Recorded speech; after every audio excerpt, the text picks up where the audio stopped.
बच्चों, इस वीडियो में हम class 12th physics NCERT chapter explanation series का चैप्टर 2 पढ़ने वाले हैं।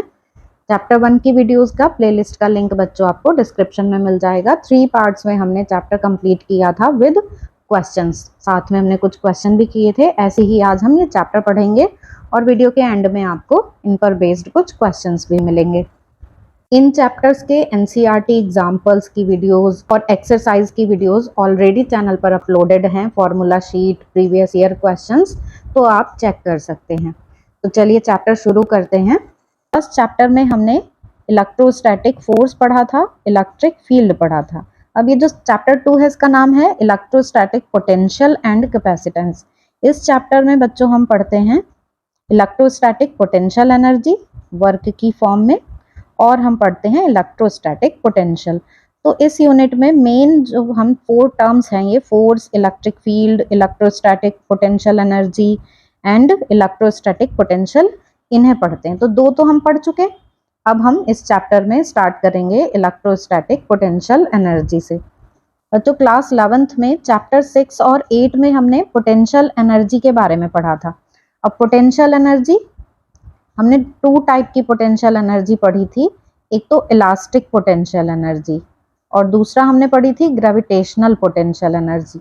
इलास्टिक पोटेंशियल एनर्जी जैसे कि कोई स्प्रिंग है, किसी स्प्रिंग को जब स्ट्रेच करते हैं तो रिस्टोरिंग फोर्स के अगेंस्ट इसको स्ट्रेच किया जाता है। एक एक्सटर्नल वर्क करना होता है स्प्रिंग को स्ट्रेच करने के लिए।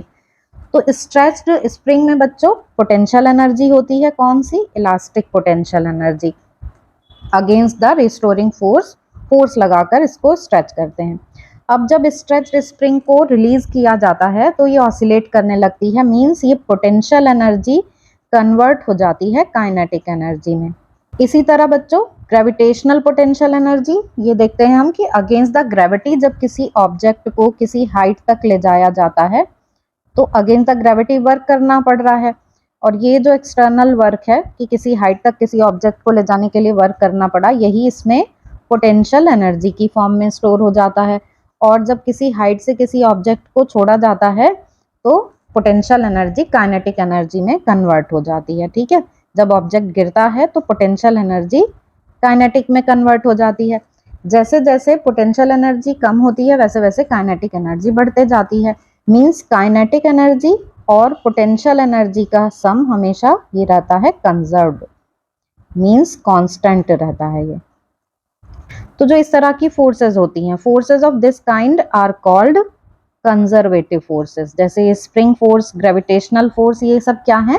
Conservative force. इसी तरह से बच्चों यहाँ इस यूनिट में हम कूलॉम फोर्स पढ़ते हैं। तो कूलॉम फोर्स भी कंजर्वेटिव फोर्स है। कूलॉम फोर्स को बच्चों ग्रेविटेशनल फोर्स के साथ ऑलरेडी कंपेयर कर चुके हैं कि दोनों ही इनवर्स स्क्वायर लॉ फॉलो करते हैं। जैसे ग्रेविटेशनल फोर्स में मासेस होते हैं m1 m2, ऐसे ही कूलॉम फोर्स में चार्जेस लिए जाते हैं q1 q2। तो ये दोनों को हम ऐसे कंपेयर कर सकते हैं। किसी मास की ग्रेविटेशनल फील्ड होती है, इसी तरह किसी चार्ज की इलेक्ट्रिक फील्ड होती है। और जैसे किसी मास की वजह से ग्रेविटेशनल पोटेंशियल एनर्जी होती है, वैसे ही चार्ज की वजह से इलेक्ट्रोस्टैटिक पोटेंशियल एनर्जी होती है। तो बिल्कुल इसी तरह से कंपेयर कर सकते हैं। तो अब इलेक्ट्रोस्टैटिक पोटेंशियल एनर्जी देखते हैं। मान लेते हैं एक पॉजिटिव चार्ज है ये Q, और इसके पास इसकी फील्ड में, सपोज इसकी फील्ड यहाँ तक है, इस फील्ड में टेस्ट चार्ज है, ये भी दोनों हमने पॉजिटिव ही माने हैं। मान लेते हैं कि दोनों सेम चार्ज हैं, पॉजिटिव। तो इनके बीच में फोर्स ऑफ रिपल्शन होगा, इलेक्ट्रोस्टैटिक फोर्स। रिपल्शन जो होगा उसकी डायरेक्शन ही हो गई इलेक्ट्रोस्टैटिक फोर्स की। और इस चार्ज को मूव करा रहे हैं R से P की तरफ। तो R से P की तरफ मूव कराने के लिए एक एक्सटर्नल फोर्स लगाना होगा अगेंस्ट द रिपल्शन। तो R से P तक इसका जो मूवमेंट है वो विदाउट एक्सेलरेशन होगा, A इज इक्वल टू 0। जैसे जैसे टेस्ट चार्ज इस चार्ज के पास आएगा, जो इलेक्ट्रोस्टैटिक फोर्स है वो बढ़ता जाएगा। तो उसी के अकॉर्डिंग ये F एक्सटर्नल फोर्स भी बढ़ाना होगा। दोनों फोर्स इक्वल रहेंगे लेकिन डायरेक्शन अपोजिट है, इसलिए यहाँ माइनस साइन आ जाएगा। तो दोनों फोर्स इक्वल एंड अपोजिट हैं, तो नेट फोर्स 0, एक्सेलरेशन 0। तो विदाउट एक्सेलरेशन लाना है इस चार्ज को, और विदाउट एक्सेलरेशन लाने का मतलब है कि स्पीड कैसी होनी चाहिए इसकी? कांस्टेंट स्पीड से लाएंगे। और ये स्पीड इसकी इनफिनिटेसिमली स्मॉल होगी। ठीक है ना, बहुत ही स्लो और कांस्टेंट स्पीड से इसको लाएंगे इस चार्ज Q की तरफ। ठीक है ना, टेस्ट चार्ज को इस क्यू की तरफ ला रहे हैं, तो ये दोनों कंडीशन ध्यान रखेंगे कि एक्सेलरेशन नहीं होगा। तो अब चार्ज को अगेंस्ट द रिपल्शन ऐसे मूव कराने के लिए एक फोर्स लगा रहे हैं। अब इस एक्सटर्नल फोर्स की वजह से वर्क डन आर से पी तक लाया जा रहा है इसको, तो R P is equal to R to P F external into D R. मान लेते हैं कि किसी छोटे डिस्प्लेसमेंट डी आर के लिए, तो अब आर से पी तक के एक्सटर्नल के लिए ये फॉर्मूला है। इसी को जब हम इलेक्ट्रोस्टैटिक फोर्स के लिए लगाएंगे, तो यहाँ देख रहे हैं ना हम, इलेक्ट्रोस्टैटिक फोर्स अपोजिट डायरेक्शन में है, तो ये देख रहे हैं ना बच्चों, डब्ल्यू आर पी की वैल्यू ये एक्सटर्नल फोर्स की वजह से है, इसको ही इलेक्ट्रोस्टैटिक फोर्स के लिए लेंगे तो यहाँ पे माइनस और यहाँ F into D R, R to P, ठीक है। Minus sign opposite direction represent कर रहा है, ये यहाँ एक्सटर्नल लिखा हुआ है, ये एफ ई है बच्चों, इलेक्ट्रोस्टैटिक फोर्स। ये जो वर्क डन है against the electrostatic repulsive force, यही पोटेंशियल एनर्जी की फॉर्म में स्टोर हो जाएगा, और जैसे ही एक्सटर्नल फोर्स हटाएंगे रिपल्शन की वजह से, ये चार्ज वापस अपने पहले वाली पोजीशन की तरफ मूव कर जाएगा। तो आपको ये समझ में आ गया इलेक्ट्रोस्टैटिक पोटेंशियल एनर्जी। अब ये डब्ल्यू आर पी, ये पोटेंशियल एनर्जी का डिफरेंस के टर्म में लिया है। पोटेंशियल एनर्जी का डिफरेंस कितना होगा अलग अलग पॉइंट पर, आर से पी तक का जो पोटेंशियल एनर्जी का डिफरेंस है वो आर से पी तक के वर्क डन के इक्वल होगा। जैसे चार्ज को कहां से, आर से पी पर ला रहे हैं, इधर आर है इधर पी है, तो यहाँ पर एनर्जी यूपी, यहाँ पर एनर्जी यू आर, तो यूपी और यू आर का जो डिफरेंस है वो जितना वर्क किया गया आर से पी तक लाने में उसके इक्वल होगा। तो U P minus U R is equal to W R P. ये जो डब्ल्यू आर पी है ये सिर्फ इनिशियल और फाइनल पोजीशन पर डिपेंड कर रहा है, पाथ पर डिपेंड नहीं कर रहा है। ये वर्क डन पाथ से इंडिपेंडेंट है, इसलिए जो इलेक्ट्रोस्टैटिक फोर्स है वो भी कंजर्वेटिव फोर्स है, ठीक है ना। तो ये भी कंजर्वेटिव फोर्स के कैरेक्टरिस्टिक को फॉलो कर रहा है। बच्चों इलेक्ट्रोस्टैटिक पोटेंशियल एनर्जी आपको समझ में आ गई। अब देखते हैं इलेक्ट्रोस्टैटिक पोटेंशियल। मान लेते हैं कि ये क्यू चार्ज है, पॉजिटिव चार्ज है सपोज, इसके अराउंड कुछ एरिया, ये इसकी इलेक्ट्रिक फील्ड है कि इतने एरिया में ये फोर्स लगा सकता है। इसके बाहर इन्फिनिटी होगा, तो इन्फिनिटी से किसी टेस्ट चार्ज को इस फील्ड के अंदर किसी पॉइंट पर, सपोज पी पॉइंट तक लाने के लिए जो वर्क किया जाएगा वही इलेक्ट्रोस्टैटिक पोटेंशियल होगा इस पॉइंट पी पर। तो यही हमने यहाँ पर लिखा है। तो electrostatic potential at any point, ये सपोज पी पॉइंट है, at any point is equal to the amount of work done in moving the test charge from infinity to that point with negligible and uniform speed. तो ये तो हमने पहले भी पढ़ा कि चार्ज को मूव कराते हैं तो कांस्टेंट स्पीड होनी चाहिए, एक्सेलरेशन नहीं होना चाहिए, और ये स्पीड इन्फिनिटिजिमली स्मॉल होनी चाहिए, नेग्लिजिबल स्पीड होनी चाहिए। सिंपली हमने इस फॉर्मूले को लिख लिया, V is equal to W upon Q. SI unit अब इसकी, एसआई यूनिट आपको पता ही है, वोल्ट होती है, इसको जूल पर कूलाम भी लिख सकते हैं। वर्क की यूनिट जूल, चार्ज की यूनिट कूलाम, तो इस तरह से जूल पर कूलाम भी इसकी यूनिट होती है। पोटेंशियल डिफरेंस में बच्चों बस इतना डिफरेंस है इलेक्ट्रोस्टैटिक पोटेंशियल से कि जो हमने चार्ज लिया है और उसकी ऐसे ये फील्ड ली है, तो अब टेस्ट चार्ज को हम इन्फिनिटी से नहीं लाएंगे, इसके अंदर ही है वो पहले से किसी एक पॉइंट पर, कि मान लेते हैं ये बी पॉइंट है, ये ए पॉइंट है। तो अगर किसी चार्ज को बी पॉइंट से ए तक लाया जा रहा है, तो बी से ए तक लाने में यहाँ पर भी कुछ पोटेंशियल है इसका, यहाँ पर भी कुछ पोटेंशियल है, तो potential difference V A minus V B होगा। और ये V A minus V B किसके इक्वल होगा, बी से ए तक लाने में जो वर्क किया गया है उसके इक्वल, ठीक है। तो बस यही लिख लिया है हमने यहाँ पर कि मान लेते हैं किसी टेस्ट चार्ज को बी से ए तक लाए और इसमें एक्सटर्नल वर्क ये डब्ल्यू हुआ, तो बी से ए तक लाए हैं तो हम V A minus V B लिखेंगे, ये फाइनल और ये इनिशियल पोजीशन पर पोटेंशियल। और सिंपली इसको फिर हम लिख देते हैं delta V is equal to delta W upon Q. बच्चों अब ये हमने देख लिया कि ये वर्क डन डिपेंड कर रहा है सिर्फ इनिशियल एंड फाइनल पोजीशन पर, मींस पाथ से इंडिपेंडेंट है। तो इलेक्ट्रोस्टैटिक फोर्स कंजर्वेटिव फोर्स है, ये हमने पहले ही पढ़ लिया था स्टार्टिंग में। यहाँ पर जो वर्क डन है बच्चों वो अगेंस्ट द इलेक्ट्रोस्टैटिक फोर्स है। जैसे मान लेते हैं अभी तो हमने क्यू पॉजिटिव लिया, अगर हम इसको नेगेटिव लेंगे और किसी टेस्ट चार्ज को मूव कराएंगे इधर, टेस्ट चार्ज हम पॉजिटिव ही लेते हैं, तो अब इनके बीच में होगा अट्रैक्शन। अट्रैक्शन है तो ये अपने आप ही इधर बढ़ेगा, लेकिन हमें कैसे लाना है, विद जीरो एक्सेलरेशन और with very small speed, negligibly small speed. तो इसका मतलब ये अपने आप ही इधर आ रहा है, तो इलेक्ट्रोस्टैटिक फोर्स की डायरेक्शन क्या है, इस तरफ। एक्सटर्नल फोर्स किस डायरेक्शन में लगेगी, जस्ट अपोजिट इस डायरेक्शन में, तो तब भी ये दोनों फोर्स इलेक्ट्रोस्टैटिक और एक्सटर्नल अपोजिट डायरेक्शन में होंगे और इक्वल होंगे, मीन्स हमें रोकते रोकते लाना होगा इसको। तो इससे फर्क नहीं पड़ता है कि जो फील्ड है वो नेगेटिव चार्ज की है या पॉजिटिव चार्ज की, फॉर्मूला यही रहेगा और पाथ से इंडिपेंडेंट रहेंगे और वर्क डन जो है वो अगेंस्ट द इलेक्ट्रोस्टैटिक फोर्स रहेगा। This work done is equal to the potential energy, यही तो डेफिनेशन है पोटेंशियल की। अब देखते हैं potential due to a point charge. जैसे बच्चों किसी पॉइंट चार्ज की वजह से इलेक्ट्रिक फील्ड फाइंड की थी, ऐसे ही उस इलेक्ट्रिक फील्ड में किसी पॉइंट पर पोटेंशियल फाइंड करना है। तो potential due to a point charge, तो हमने मान लिया कि ये है कोई charge Q, suppose positive charge है ये।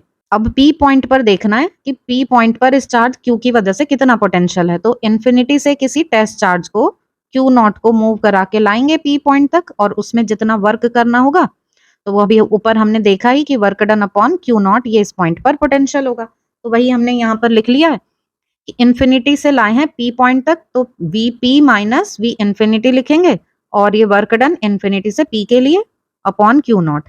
ये जो वर्क है बच्चों, जब चार्ज को हम ऐसे मूव करा रहे हैं इस डायरेक्शन में, तो एक्सटर्नल फोर्स लगा रहे हैं ना, तो एक्सटर्नल फोर्स की वजह से है ये वर्क। V इन्फिनिटी होता है 0, तो Vp is equal to W infinity P upon Q not, ये आ गया।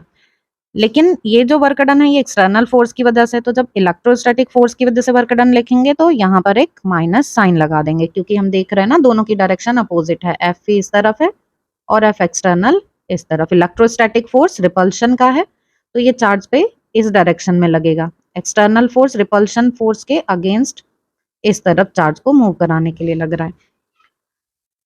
अब यहाँ हम रख देंगे वर्क डन की वैल्यू, तो इसको हम इधर लिख लेते हैं। Vp is equal to integration, limit कहाँ से कहाँ तक है, P से लेकर इन्फिनिटी तक, और FE dr, ये dr हमने कोई छोटा डिस्प्लेसमेंट एलिमेंट ले लिया है और माइनस साइन है। यहाँ FE और dr ये डॉट प्रोडक्ट शो कर रहे हैं ना, और ये डॉट प्रोडक्ट में एंगल कितना है यहाँ FE और dr के लिए 180 डिग्री, क्योंकि इलेक्ट्रोस्टैटिक फोर्स इस तरफ है और जो डिस्प्लेसमेंट करा रहे हैं वो इस डायरेक्शन में करा रहे हैं, तो थीटा कितना है 180 डिग्री। तो Vp की वैल्यू हो जाएगी P टू इन्फिनिटी और FE dr cos 180, cos 180 -1, तो ये माइनस यहाँ पर ऑलरेडी है, और जब हम cos 180 की वैल्यू रखेंगे तो माइनस माइनस हो जाएगा प्लस, और इस P को भी अब हम R लिख देते हैं, क्योंकि ये P तक की डिस्टेंस, यहाँ तक की मान लेते हैं ये डिस्टेंस R है, ये वाली डिस्टेंस। तो इलेक्ट्रोस्टैटिक फोर्स के लिए हम P को R लिख देंगे, ये इन्फिनिटी FE dr। अब FE की भी वैल्यू रख लेते हैं, K Q upon R square dr, है ना, electrostatic force K Q1 Q2 upon R square का फॉर्मूला, R टू इन्फिनिटी। अब बच्चों ये के क्यू बाहर आ जाएगा, इसको लिख लेंगे हम इंटीग्रेशन से बाहर, के क्यू इसको बाहर लिख लेते हैं, R इन्फिनिटी, अब 1 अपॉन आर स्क्वायर dr बचा, 1 अपॉन आर स्क्वायर dr, इसका इंटीग्रेशन क्या होता है, ये होता है 1 अपॉन माइनस R, और limit R to infinity, integration 1 upon R square का -1 अपॉन आर, अगर आपको फॉर्मूला नहीं ध्यान है तो x पावर n dx, ये होता है x power n+1 upon n+1। तो यहाँ पर पावर क्या होगी, 1 अपॉन आर स्क्वायर को क्या लिखेंगे हम, r पावर -2, तो r पावर -2, तो -2 + 1 क्या आ जाएगा -1, और अपॉन में -2 + 1 -1, तो ये 1 अपॉन r आ जाएगा। और फिर बस जस्ट इस स्टेप को देखिए, यहाँ पर हमने लिमिट अप्लाई कर दी है, तो upper limit minus lower limit, तो इससे हमारे पास पोटेंशियल के लिए ये फॉर्मूला आ गया, Vp इज इक्वल टू के क्यू अपॉन आर, और इस के को हमने 1/4πε0 लिख दिया, कुलाम्स लॉ है ना ये, तो ये आपको समझ में आ गया होगा। अब आगे देखते हैं, अभी दो इंपॉर्टेंट पॉइंट्स देख लेते हैं। अगर सोर्स चार्ज पॉजिटिव है तो पोटेंशियल भी पॉजिटिव लिया जाता है, और अगर सोर्स चार्ज नेगेटिव है तो पोटेंशियल भी नेगेटिव होता है। अब ग्राफ देख लेते हैं, comparison of graph of V and E with R। बच्चों ये रिलेशन पता चल गए अब हमें कि पोटेंशियल, यहाँ पर देख रहे हैं ना, पोटेंशियल 1 अपॉन R के डायरेक्टली प्रोपोर्शनल है, और electric field 1 upon R square के, ये फॉर्मूला होता है ना इलेक्ट्रिक फील्ड का, के क्यू अपॉन आर स्क्वायर। तो इलेक्ट्रिक फील्ड आर स्क्वायर से इनवर्सली प्रोपोर्शनल होती है और पोटेंशियल आर के इनवर्सली प्रोपोर्शनल होता है। ई और वी की वैल्यू बच्चों आर इज इक्वल टू 1 के लिए तो सेम हो जाएगी, क्योंकि 1 का स्क्वायर भी 1 होता है और ये भी 1 ही है, आर इज इक्वल टू 1। तो ई और वी 1 पर इंटरसेक्ट करेंगे। यहाँ ये आर की वैल्यू जब 1 होगी तो ई वी के इक्वल होगा और दोनों ग्राफ ऐसे इंटरसेक्ट करेंगे और दोनों ग्राफ ही इनवर्सली प्रोपोर्शनल का रिलेशन शो कर रहे हैं।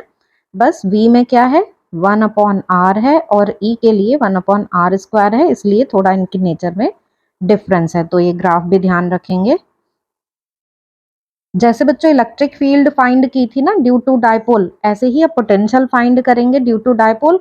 और इसमें भी हम वही केसेस लेंगे कि एक उसके एक्सिस पर, दूसरा उसके बाइसेक्टर मींस इक्वेटोरियल प्लेन पर, और एक इसमें डेरिवेशन और एक्स्ट्रा होता है एट एनी पॉइंट वाला। तो 3 डेरिवेशन इसमें डायपोल की वजह से हैं। तो फर्स्ट देखते हैं potential due to dipole on its axis. तो मान लिया बच्चों ये कोई डायपोल है, इस साइड यहाँ माइनस चार्ज लिया, इस साइड ये प्लस चार्ज, ठीक है ना, equal and opposite charges at a distance 2a। अब हमें इसकी एक्सियल लाइन पर, ये एक्सियल लाइन है, इस पॉइंट P पर पोटेंशियल फाइंड करना है। तो बिल्कुल जैसे इलेक्ट्रिक फील्ड के डेरिवेशन थे ऐसे ही हम सारी डिस्टेंस ले लेंगे। ये मान लिया A है, ये B है, ये O है, O से P तक की डिस्टेंस हम R लेते हैं। A से P तक की डिस्टेंस हो जाएगी फिर R प्लस A। ये 2a है ना टोटल, तो ये डिस्टेंस भी A और इधर ये डिस्टेंस भी A। तो इस तरह से A से P तक की distance R plus A, B से P तक की डिस्टेंस R माइनस A और O से P तक ये हमने लिया ही है कि R डिस्टेंस है। अब हमें पोटेंशियल P पर फाइंड करना है। तो पोटेंशियल स्केलर क्वांटिटी है इसलिए ये काफ़ी इजी है। V एक्सियल या V नेट, ये कैसे निकलेगा, VA प्लस VB कर देंगे।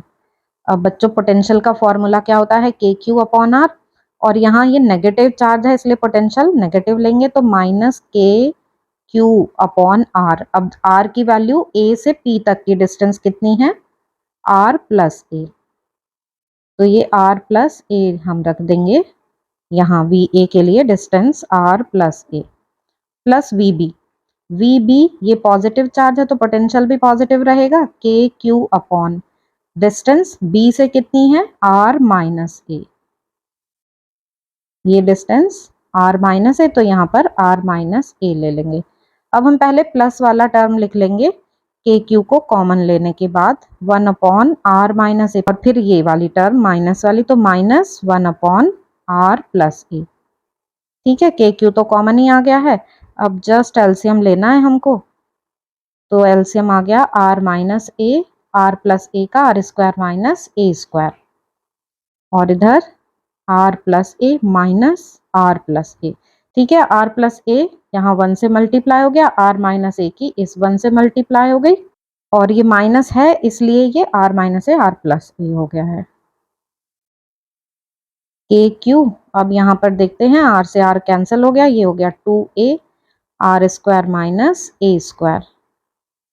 अब 2a q तो हम जानते ही हैं, ये होता है डायपोल मोमेंट, तो k और डायपोल मोमेंट p, क्योंकि 2a q हो गया p upon R square minus A square, ये आ गया v एक्सियल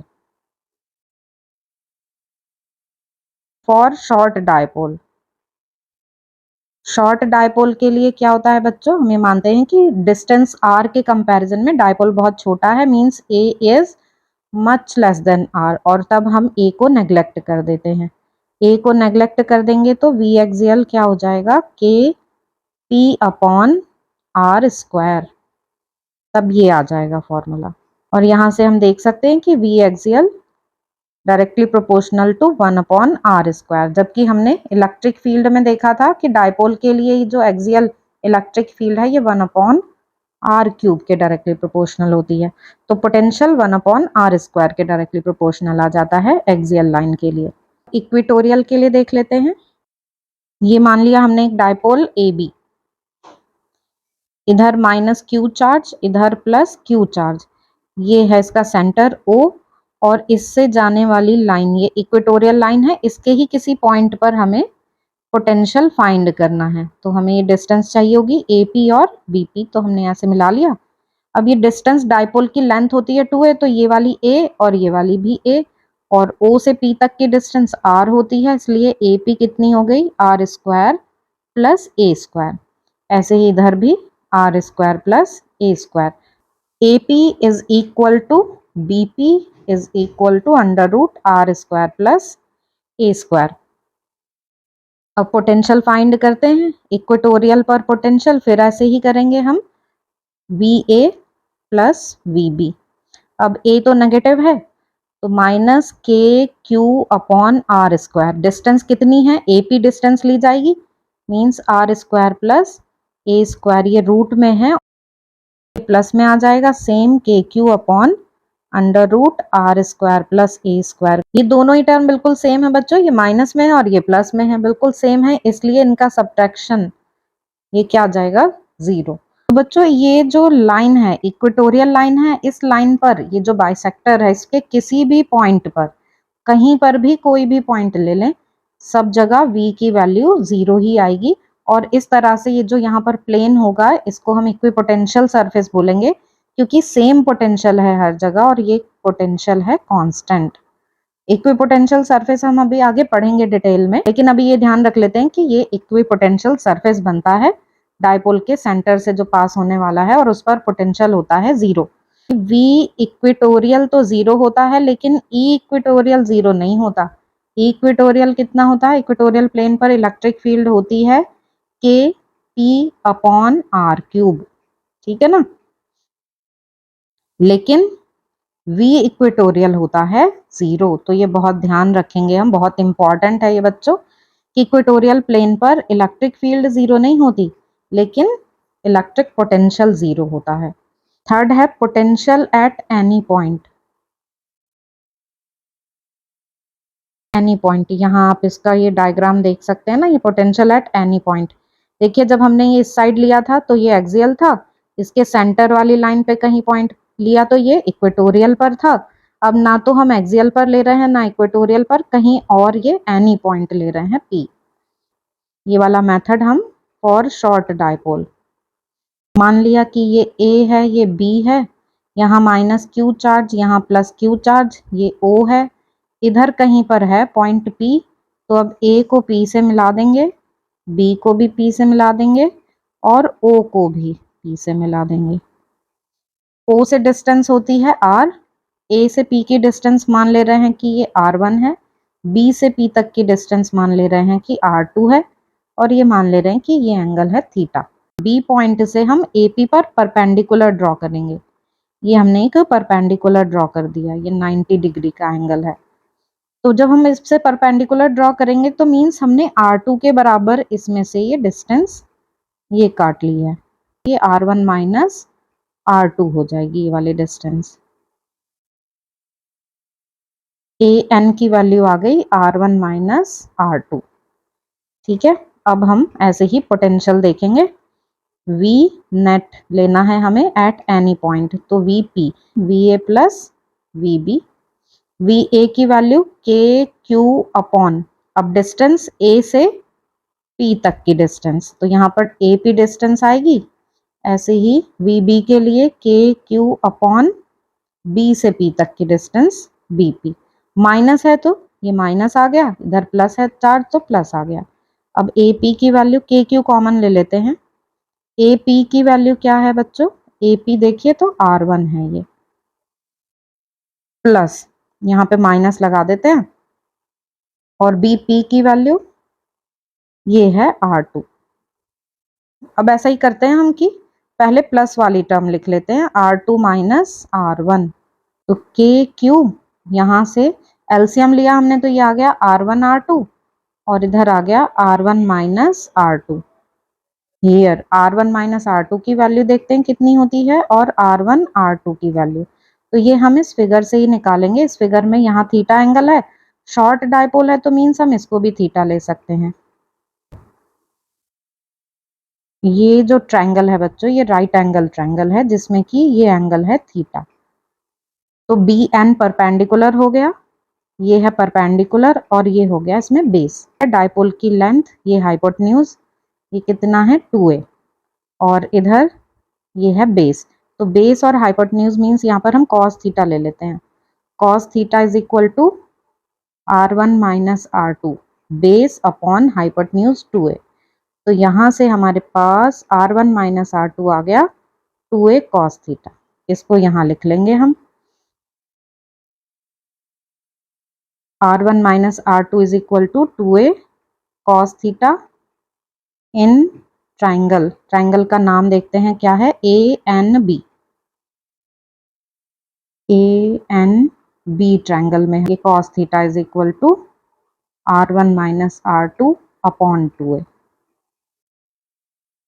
तो उससे ये r1 माइनस r2 आ गया 2a cos थीटा। अब r1 r2 जो है ना बच्चों, उसको हम लिख ले रहे हैं r स्क्वायर। कैसे? शॉर्ट डायपोल है, डायपोल बहुत छोटा है और P पॉइंट काफी डिस्टेंस पर है डायपोल के लेंथ के कंपैरिजन में। तो हम यहाँ पे देख सकते हैं कि ये दोनों डिस्टेंस इक्वल हैं, नियरली इक्वल हैं ये दोनों डिस्टेंस। तो ये दोनों डिस्टेंस नियरली इक्वल है मीन्स r1 और r2 लगभग बराबर ही हैं। तो इसलिए हम r स्क्वायर लिख देंगे इसको for short dipole, short dipole के लिए। तो अब ये v क्या आ जाएगा, एनी पॉइंट VP के क्यू, और यहाँ r1 माइनस r2 की जगह हम रख देंगे 2a cos थीटा, और ये अपॉन में r स्क्वायर आ जाएगा। 2a और q फिर से p बन गया, तो k p cos theta upon r square. तो ये बच्चों ये VP की वैल्यू आ गई। मीन्स किसी पॉइंट के लिए ये फॉर्मूला आ जाएगा KP cos थीटा। बहुत ही इंपॉर्टेंट फॉर्मूला है ये, जनरली फॉर्मूला ही पूछ लिया जाता है कई बार। वेक्टर फॉर्म लिख लेते हैं। वेक्टर फॉर्म के P तो वेक्टर क्वांटिटी होती है ना बच्चों, तो इसको हम P पे वेक्टर लगाकर और यूनिट वेक्टर R लेकर ऐसे लिख लेंगे। यूनिट वेक्टर मतलब सिर्फ उसकी डायरेक्शन है, मैग्नीट्यूड 1 ही है। तो P cos थीटा ये आ जाएगा R स्क्वायर। तो ये वेक्टर फॉर्म हो गई इसकी। तो बच्चों आपको ये तीनों डेरिवेशन समझ में आ गए होंगे। इस एक फॉर्मूले की हेल्प से हम तीनों केस देख सकते हैं। जैसे यहाँ पर थीटा है, तो जब हम एक्सेल की बात करेंगे तो थीटा 0 और cos 0 1, तो K P upon R square पहला केस आ जाएगा। और जब हम थीटा को रखेंगे 90, तो ये cos 90 0, तो वीपी 0 आ जाएगा। तो ये दूसरा केस आ गया, तीसरा ये है ही, तो इसलिए ये काफी इंपॉर्टेंट है। तो बच्चों यहाँ तक का आपको समझ में आ गया होगा चैप्टर। अब इस पर बेस्ड कुछ MCQ क्वेश्चन देख लेते हैं। फर्स्ट क्वेश्चन है, the electric potential at the surface of an atomic nucleus Z is equal to 50 of radius 9 into 10 to the power minus 5 metre is. क्या बताना है बच्चों इसमें? इसमें हमको बताना है पोटेंशियल, V फाइंड करना है। और ये जो हमें Z दिया हुआ है, Z क्या होता है? नंबर ऑफ प्रोटॉन्स, क्योंकि यहाँ पर बात है एटॉमिक न्यूक्लियस की। हमने मान लिया कि ये न्यूक्लियस है जिसमें कि न्यूट्रॉन्स और प्रोटॉन्स होते हैं, और इनको नंबर ऑफ प्रोटॉन्स को ही हम Z बोलते हैं। तो इस तरीके से न्यूक्लियस में टोटल चार्ज कितना हो गया? ZE, where E is charge of 1 electron 1.6 into 10 to the power minus 19 coulomb, ये E की वैल्यू होती है। तो इससे अब हम V फाइंड कर सकते हैं। तो यहाँ पर हम इसको सॉल्व कर लेते हैं कि ये 1 क्वेश्चन है, V का formula KQ upon R। K यहाँ पर बच्चों आपको पता ही होगा कूलम्स कांस्टेंट होता है, Q टोटल चार्ज है, R यहाँ हमें इसकी रेडियस दी हुई है ये, ठीक है। सेंटर में ये चार्ज हम मान लेते हैं, और हमको सरफेस पर बताना है कि पोटेंशियल कितना है। पॉजिटिव चार्ज होता है ना न्यूक्लियस पे, तो हमको पोटेंशियल बताना है। K की value 9 into 10 to the power 9 होती है, और यहाँ Q को हम क्या लिखेंगे? ZE, और Z कितना दिया हुआ है हमें? 50। E की value 1.6 into 10 to the power minus 19 upon R। R है 9 into 10 to the power minus 15। अब बस जस्ट हमको यहाँ पर इसको सॉल्व करना है। तो ये एक पॉइंट जो है ये हमने इससे 0 से काट दिया, 16 5 जा ये आ गए 80 into 10 to the power, powers कितनी है? माइनस 19 प्लस 9, ये कितने बचे? माइनस 10। माइनस 10 और ये 15 ऊपर आया तो प्लस हो गया, तो माइनस 10 और प्लस 15, तो ये पावर आ गई यहाँ पर 5। इसको हम लिख लेंगे 8 इंटू 10 टू द पावर 6। ये 0 भी यहाँ पावर में ऐड हो गई। तो 8 इंटू 10⁻6 वोल्ट, ये कौन सा ऑप्शन है बच्चों? C option. तो इसका सी ऑप्शन करेक्ट आ गया है। अब देखते हैं second question. Equal charges are given to two sphere of different radii, the potential will. बच्चों यहाँ पर दो स्फीयर दिए हुए हैं जिनकी रेडियस अलग अलग है। तो सपोज ये एक छोटा स्फीयर है, एक ये बड़ी रेडियस वाला स्फीयर है। अब इन पर चार्ज इक्वल है, मान लेते हैं हम, ये ऐसे ही सिंबल्स की फॉर्म में हमने बना लिया कि 3 चार्जेस हैं, ये प्लस माइनस कुछ भी हो सकते हैं। तो अब आप देख रहे हैं इनको, फिगर को देख के ही आपको समझ में आ जाएगा कि पोटेंशियल ज्यादा किस पर है? छोटे स्फीयर पर, क्योंकि इसमें चार्जेस पास पास हैं और V directly proportional to 1/r, या V इनवर्सली प्रोपोर्शनल है R के। तो चार्जेस के बीच की डिस्टेंस कम है स्फीयर A में। तो अब पढ़ते हैं option. The potential will be more on smaller sphere. तो यही हमारा करेक्ट हो गया ऑप्शन, कि जो छोटा स्फीयर है उस पे पोटेंशियल ज्यादा होगा। क्यों होगा वो भी हमें समझ आ गया, इससे फॉर्मूले से देख सकते हैं हम। सिमिलर चार्ज जितना पास होते हैं बच्चों, पोटेंशियल उतना ही ज्यादा होता है। Next question number 3, a hollow metal sphere of radius 10 centimetre is charge such that potential on its surface is 80 volt, the potential at the centre of the sphere. बच्चों ये बहुत ही इंपॉर्टेंट क्वेश्चन है, कई बार आ चुका है ये। और ऐसा जरूरी नहीं है कि हम यहाँ पर इनको एमसीक्यूज टाइप क्वेश्चन में पढ़ रहे हैं तो इसी तरीके से आएंगे, ये किसी भी तरीके से आ सकते हैं। 1 में, इवन ये 2 मार्क्स में भी आ जाते हैं कई बार कुछ क्वेश्चन इसमें से, जो थोड़े लेंदी सॉल्यूशन वाले होते हैं। तो अब यहाँ पर है कि एक हॉलो मेटल स्फीयर है। तो ये सपोज ये एक मेटल स्फीयर हमने ले लिया, रेडियस इसकी हमको गिवन है 10 सेंटीमीटर है, और बोला है कि सरफेस पर पोटेंशियल है, सरफेस पर पोटेंशियल है 80 वोल्ट। तो अब इसके सेंटर पे कितना पोटेंशियल होगा वो बताना है हमको, कि सेंटर पे पोटेंशियल कितना है। तो बच्चों जितना सरफेस पर होता है पोटेंशियल उतना ही सेंटर पर होता है, क्योंकि हमको पता है inside the metal sphere, hollow metal sphere है ना, तो इसके अंदर क्या होगा? इलेक्ट्रिक फील्ड होगी 0। ये आपको अच्छे से याद होगा कि कोई भी कैविटी होती है ऐसे कंडक्टर में, तो वहां इलेक्ट्रिक फील्ड 0 होती है। और इस कॉन्सेप्ट पर बेस्ड क्वेश्चन भी कई बार आ जाते हैं। तो यहाँ पर क्या कॉन्सेप्ट लग रहा है कि कोई भी कंडक्टर है तो उसकी कैविटी में इलेक्ट्रिक फील्ड 0 होती है। इवन कोई भी चार्ज जो है वो अंदर रहता नहीं है, कंडक्टर की सरफेस पर आ जाता है, तो inside the conductor electric field 0 होती है।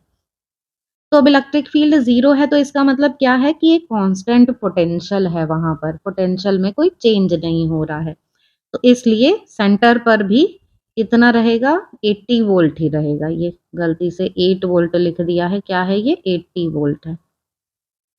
तो सेंटर पर भी 80 वोल्ट ही रहेगा पोटेंशियल। तो आपको ये समझ में आ गया होगा कि अंदर स्फीयर के अंदर जो है इलेक्ट्रिक फील्ड 0 है, इसलिए पोटेंशियल कांस्टेंट रहेगा, जो सरफेस पर है वही होगा। अब नेक्स्ट क्वेश्चन देखते हैं। The electric potential at a point in free space due to a charge q coulomb is q into 10 to the power 11 volts. The electric field at the point is. अब electric field find करनी है हमें किसी point पर charge q की वजह से, जहां पर पोटेंशियल हमको दे रखा है। पोटेंशियल दिया हुआ है, इलेक्ट्रिक फील्ड फाइंड करनी है। तो इसका सॉल्यूशन इधर देख लेते हैं हम। v के लिए तो k q/r, ये फॉर्मूला होता है। इलेक्ट्रिक फील्ड का फॉर्मूला क्या होता है? किसी पॉइंट चार्ज की वजह से k q/r²। तो इन दोनों से हमारे पास रिलेशन क्या आ गया किसी पॉइंट चार्ज के लिए, कि जो इलेक्ट्रिक फील्ड है उसको हम v/r ऐसे लिख सकते हैं। तो हम यही यूज करेंगे, E is equal to v/r। v की वैल्यू हमें दी हुई है q इंटू 10 टू दावर 11, लेकिन r नहीं पता है हमको, तो हम r इससे फाइंड कर ले रहे हैं, इस वाले से। यहाँ से हम देखें तो r क्या आ जाएगा? k q/v। ठीक है, तो ये वाली r की वैल्यू हम यहाँ पे रख देंगे। तो यहाँ हमने v को तो अभी v ही रहने दिया, r को लिख लिया k q/v। ये v ऊपर चला गया, तो यहाँ ये हो गया v²/kq। और v की वैल्यू कितनी है? 10 टू दावर 11 q। ये यहाँ पर दी हुई है ना 10 टू दावर 11 q। तो ये रख ली हमने v², और अपॉन में ये कर दिया इसका स्क्वायर। अपॉन में है kq, तो k और q है ये कैपिटल Q, चार्ज की वैल्यू। तो ये क्या आ जाएगा, इसका स्क्वायर हुआ 10 टू द पावर 11 का, तो ये आ गया 22 पावर 10 की, और क्यू स्क्वायर है तो एक क्यू स्क्वायर इस क्यू से कैंसिल हो गया तो क्यू बच गया। नीचे अब सिर्फ कूलम कांस्टेंट के बचा हमारे पास, 10 टू द पावर 22 क्यू, और के को रख लिया 1/4 पाई एप्सिलॉन नॉट। अब ये 4 पाई एप्सिलॉन नॉट आ जाएगा ऊपर, तो 4 pi epsilon naught q 10 to the power 22, ये आंसर हमें इसमें मिलना चाहिए इलेक्ट्रिक फील्ड के लिए। तो देखते हैं ये वाला ऑप्शन कहाँ है, यूनिट और लिख लेते हैं वोल्ट पर मीटर इलेक्ट्रिक फील्ड की। तो 4 pi epsilon naught q 10 to the power 22, तो ये हमें ये बी ऑप्शन दिख रहा है, तो बी ऑप्शन इसका करेक्ट आ गया। ये था क्वेश्चन नंबर 4। अब देख लेते हैं हम 5। Earth surface is consider to be, अब ये हमें पता है कि अर्थ बहुत बड़ी होती है, वो सारा जो भी एक्स्ट्रा चार्ज होता है उसको एब्जॉर्ब कर लेती है और अर्थिंग की जाती है, इसका मतलब सब जो भी एक्स्ट्रा चार्ज है उसमें चला जाता है, ठीक है, न्यूट्रल हो जाता है मींस। तो अर्थ को हम जीरो पोटेंशियल पर मानते हैं, ठीक है। अब आगे देखते हैं 6 क्वेश्चन।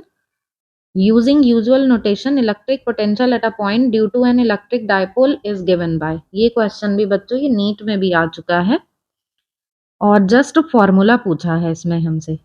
तो एनी पॉइंट के लिए पोटेंशियल के लिए, जैसे सपोज ये हमने एक डायपोल मान लिया, इधर माइनस चार्ज है इधर प्लस क्यू चार्ज है, तो एनी पॉइंट यहाँ पे कोई एक पॉइंट मान लेते हैं कि इस पे हमें पोटेंशियल निकालना है, इनको ऐसे मिला देते हैं, ये इसका डायपोल का सेंटर होता है, इससे ऐसे मिला देते हैं। अब ये डिस्टेंस हम मान लेते हैं कि सेंटर ओ से जो डिस्टेंस है वो डिस्टेंस है आर, ठीक है, ये वाले डिस्टेंस हम आर मान लेते हैं। तो इस पी पॉइंट पर जो पोटेंशियल आता है वो थीटा एंगल की वजह से आता है, इस एंगल को मानते हैं हम कि ये थीटा एंगल है। तो ये फॉर्मूला आता है हमारा V is equal to K P cos theta upon R square. अब हम इसमें देख लेते हैं कौन सा ऑप्शन करेक्ट है। यहाँ के कूलम्स कांस्टेंट है, मींस 1/4 पाई एप्सिलॉन नॉट इसकी वैल्यू होगी, तो K P cos theta upon R square, तो ये हमें ये सी ऑप्शन दिख रहा है, ठीक है। पी कॉस थीटा ऊपर आ गया और ये 4 पाई एप्सिलॉन नॉट, ये के की वैल्यू हो गई 1/4 pi epsilon naught R square, तो सी ऑप्शन इसका करेक्ट आ गया है बच्चों।